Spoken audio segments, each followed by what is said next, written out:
Mahilig ka ba sa mga outdoor activities katulad ko? Kasi ako, mahilig ako mag-bike. Mahilig ako tumakbo. Mahilig ako mag-gym. Mahilig ako mag-hiking. Diba? Mahilig ako mag-beach. So, ito ang kailangan natin. Makakasama natin to. Ito ay mini speaker ng Aurashare. Kiniklip mo lang kung saan-saan. Napaka-cute niya. Oh, cute oh. Iba talaga. Ang lupit talaga ng Aurashare. Hindi ako didismaya sa mga tuwing darating yung order ko galing Aurashare. Tingnan nyo naman kung gaano kaganda yan. Rubber to. Itong orange na nakita nyo, rubberize yan. Ang ganda. Makakatulong natin to. Kasi syempre, pag nagbabike tayo, unang-una pag nagbabike, nakakainip. Nag-hiking, nag-running. Kasi ang haba nung ano natin, di ba? Ang haba nung hiking, running, biking, motor. So, kailangan natin nito, lalo-lalo na kasi minsan, may delikado yung naka-earphone ka. Kasi syempre, baka mabangga ka.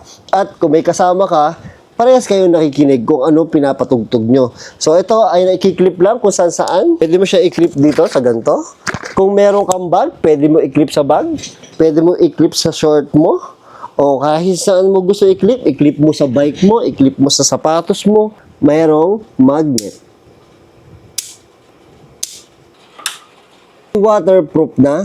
Tapos, ito ay meron siyang built-in mic. So, for example, ginagamit nyo siya at may tumawag sa inyo, pwede nyo na sagutin yung telepono nyo, tapos dito na yung mic. Meron ng 500 mAh battery. So, ito ay tumatagal ng 10 hours. Kaya kung mahilig kayo sa activities, ito marirecommend ako sa inyo. Nandiyan na yung yellow basket. Diyan ko yung binili. Tirahin nyo na bago pa tirahin na iba.